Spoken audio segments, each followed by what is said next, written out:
woman is. She was reading the Bible for me in Siswati and in English. That side there was a woman. Is that woman here? No, she's not around. She's not around. But this one is also. No, I have a prophecy for that woman. But since you say she can, my bishop I will do. But that woman, go and tell her, because I was praying about it, she's an intercessor. I don't know what she does here in the church, but she's an intercessor. Amen. Amen. You know her very well. Is Magevani?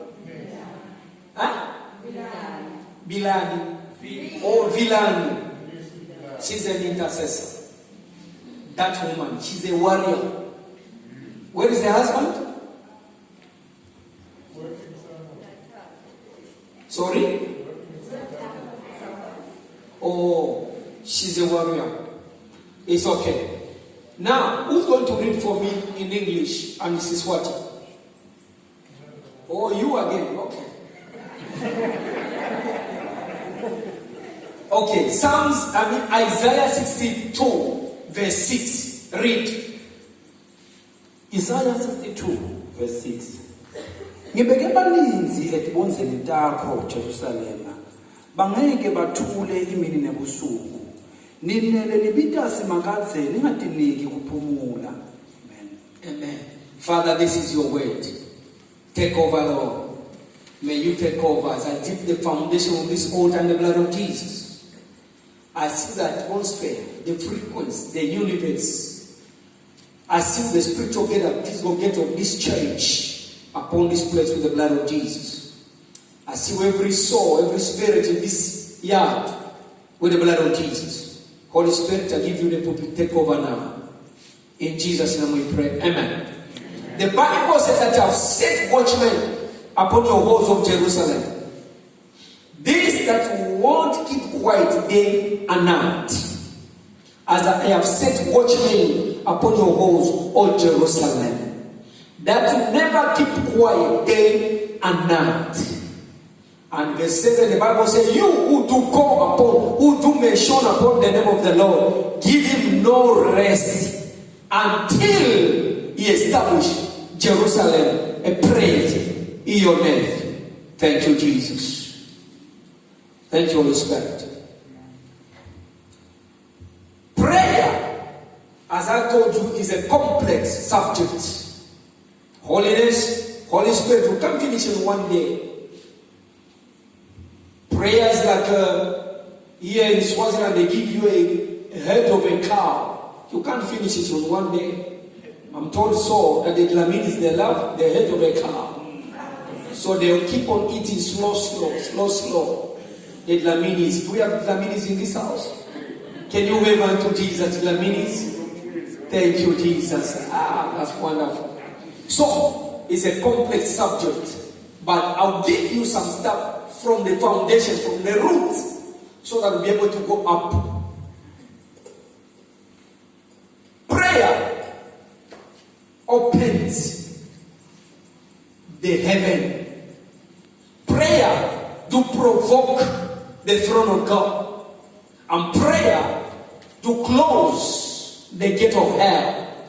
Prayer to close the mouth of the wicked ones. That's why some of you people, if you have neighbors who are not okay, when you are praying, they will tell you are disturbing us. But you can't know, how are you disturbing them? And I pray that my bishop, you may start counting my time now, because the time you say it's 15:15, I will sit seated there. So it's a little bit unfair, my bishop. You cannot count when you are here the time. You have to count my time now. Is it also? You have to count my time now. It's when I started. You cannot give me yellow card when I'm greeting you. When I'm greeting the elders. Amen. You have to consider me now. So the time starts now. Yes. So I'll do my best to be fast. But by the Spirit of God, I'll finish it. Hallelujah. Pray that Herodas will protect me from my bishop. That's not counting the time now before he fires me. So next time he said, no, you can't come back because you delay. Please, I'll be in time. Prayer is the key. Prayer is the key. Jesus started with prayer and Jesus ended with prayer. When I was in the hospital in Zambia, at the hospital called University Teaching Hospital, I was sleeping because I used to pray day and night, especially midnight. But I didn't know what I was doing. I knew I was praying, but I didn't know what I was really doing in the kingdom of darkness. A certain day came around 4 a.m. A old woman, I think that woman is 120 years.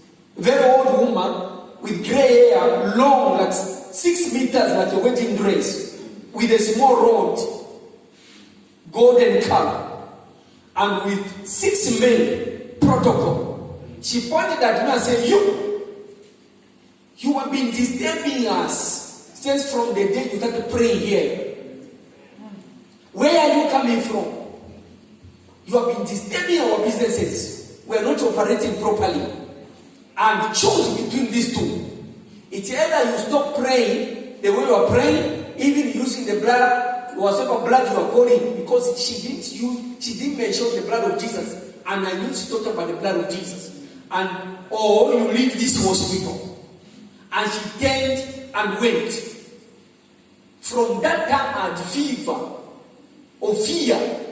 So what Elijah experienced with Jezebel, I experienced it. I had fear from nowhere and I was shivering and I knew I'm going to die. And I started saying, God, in your hands, as I lift my spirit like in the prayer of Jesus Christ. Without knowing what I'm doing. I was so scared. I started repenting from the sins of the time I was in boarding school, the time, all this time I repented, all the sins because I know I'm going to die. Fear is real. But the fear is real.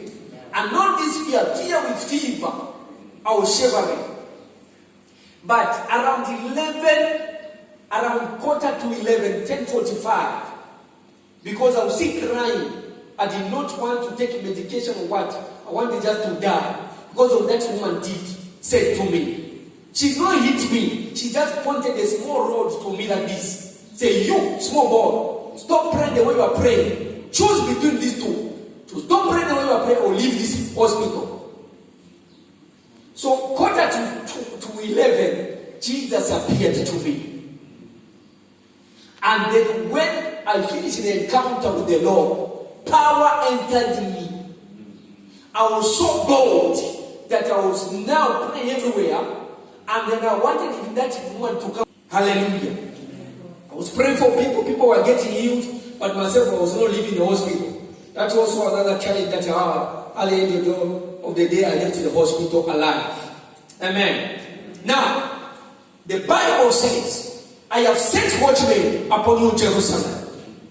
These watchmen, they were not inside the walls. They were outside the walls, not inside. Why? To guide. Watchmen are there to guide and to protect the nation, the family, the community, and the church. There are 3 categories of people in your life that I'm going to show you who are qualified to be watchmen. Who are watchmen? Watchmen are the people that God has chosen, who are occupying the physical office in your life, which is God's office, but they are occupying or operating in the physical, but yet they have been chosen by God. Watchmen are so dear in the heart of God because it takes watchmen in the land that God depends on to release what God has to release for the nation. Are you listening, church? Only watchmen that receive from the throne of God and pass it to the church. Once the watchman sleeps, people die. You see, today were wearing this because watchmen were not in position. If watchmen were when positioned before, they would have seen this and is about to have or asking for a solution before the Lord. Because only watchmen bring solution in the land. Hallelujah, church. Watchman. Watchman is a biblical word. I didn't know before. I was thinking watchmen and security. You find people in the bank and watchmen, but it's a biblical word. And watchmen is very important. Watchmen, they don't die, are always protected by God. They go through hell, but they don't die. Hallelujah. Where is Mulondi? Huh? Mulondi, watch the time, right? Make sure you give me the time. When you see 15 minutes remain, let me know. Otherwise, you and me will be punished together by the bishop. Make sure you kick it out and go together. Gloma Hashade. Please watch 15 minutes. Give me a signal. Now, watchmen are in every country positioned by God. I will show you by the help of the Holy Spirit why the change is the way the change is today. Now, there are 3 categories of people who can draw fire from the throne of God and bring it to the land, the church, and bring solution and fight the powers of darkness that have been fighting the church. Because the same ancient serpent, wicked powers of darkness that have been fighting Elijah, that have been fighting Isaiah, Ezekiel, they are still fighting the church today. That's why Jesus said in the book of Matthew chapter 11 and 12 that from the time of John the Baptist till now, the church of God suffered violence. The kingdom of God suffered violence, and violent people, Amplified Bible, shall take it by force. Violent people are watchmen. Watchmen must be violent spiritually. Violent spiritually. For you to fulfill the mandate of God. I will show you. These categories of people are, number 1, the elders of God in the church. From 50 years, 60, 70, 80, 90, 100 to 200 or 250 years old. From 50 years going up, can you stand up with all humility and humbleness in the church? Just stand up wherever you are. From 50 years going up, 60, 70, 80, 250, stand up on your feet. If you are from 50 going up, stand up on your feet. Am I allowed to come a little bit down? Mulondi, mind my time.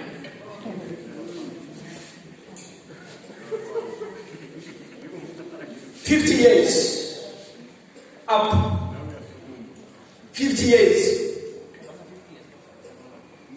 50, 60, 70. 1, 2, 3, 4, 5, 6, 7, 8, 9, 10. Are you telling me in this church people who are 50 above are only 10 in numbers? Is that right, Sissy? Huh? Is that right? You say yes. It's not right. It's not right. The 50 years old are called the jubilee people. Jubilee people. They're supposed to be here in numbers. But what has happened? I will show you. The jubilee people, 3/4 of them, they are not even born again Christian. They don't know God. They are wizards and witches and wizards and sangomas. Hallelujah, church. Some of them, as I'm speaking, they're drunk. They've been drinking until they are drinking them. And some of them, they're busy marrying women all over.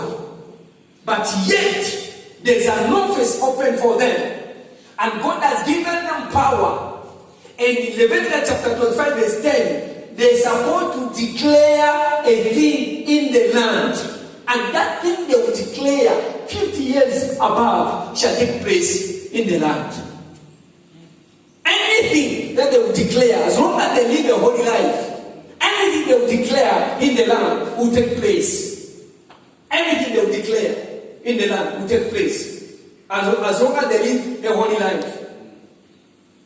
50 years up, they are jubilee people. Hallelujah. Category number 2 are people called the covenant keepers. The covenant keepers. From 25 years old to 49. Can you stand up? 25 years old to 49. Stand up on your feet. How old are you? 16. Okay. 25 to 49. Stand up. Now, I want you, the 50 years old, to look at 50 years, sit down, please. 50 years going up, sit down. 50 years going up, sit down. The jubilee people. Now, I want you to look at 25 to 49. How many are there? Come on, check, talk to me. How many are there? More than the 50 people. That's not right. That's not right. The Bible says only elders, they will keep the gate. Only elders will keep the gate. The book of Lamentation, so it says so.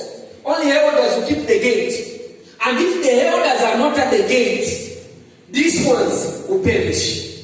These ones, they will have no direction, because the elders, they are the one who will be able to promote these ones and make advertisement to these ones in order for them to become the people greater than the elders.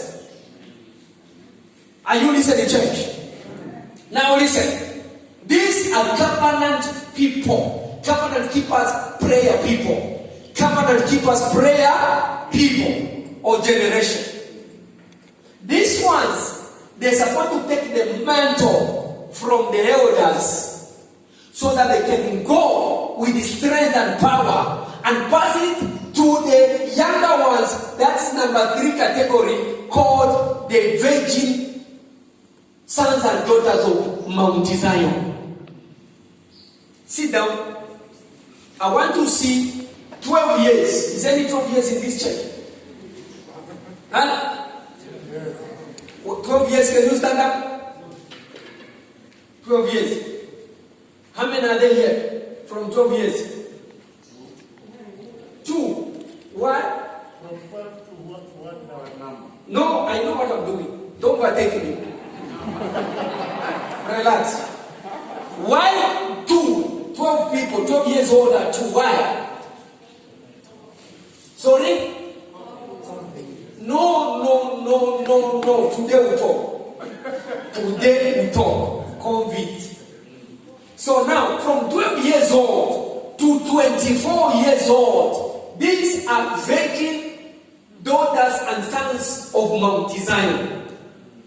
From 12 to 24, stand up on your feet. 24 years old. 12, 13, 14, 15, 16, 17, 18, 19, 20, 21, 22, 23, 24. Stand up on your feet. From 12 to 24 years old.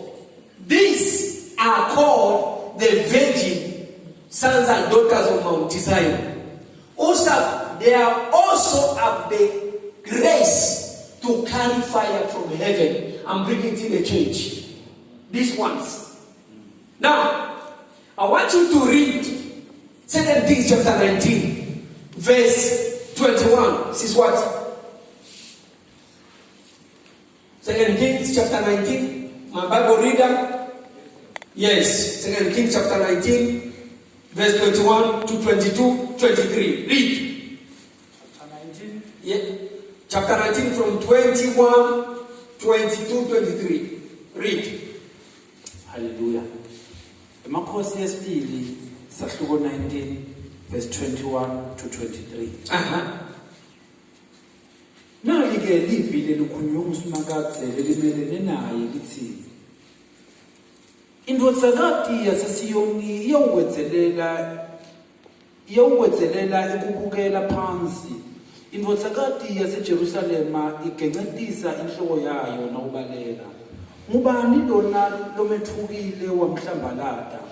Ngubani lona bewumbodlela umethwalela emehlo?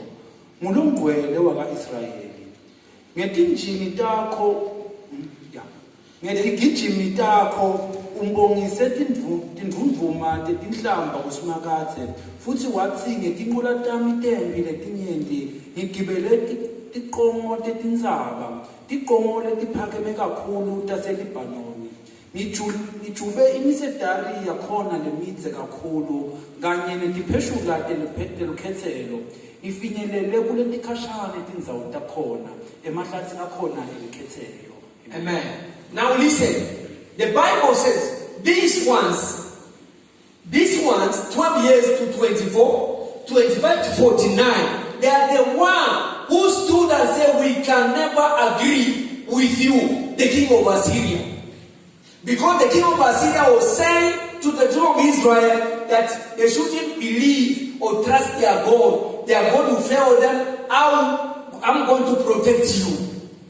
So these ones laughed at the king of Assyria. That's the power of darkness. And the Bible said they shook their head and said, never, we can never believe you. When these ones, from 12 years to 24, from 25 to 49, come together as with the prophetic mentor keepers and prayer, and they'll be able to say, we don't want convicts in our church in Masapa. It can happen. Are you following change? When the elders rise up and say, we declare and decree this COVID will dry up in the land of Swaziland, it can happen. But the elders are not positioned themselves properly.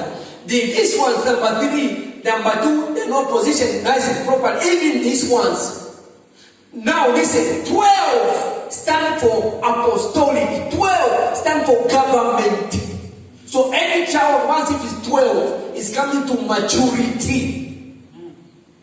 Jesus Christ, and when he was 12 years, that the time that he could sit down with the elders in the synagogue and begin to ask questions, and the elders were surprised at the age of 12. Hallelujah, church. At the age of 12.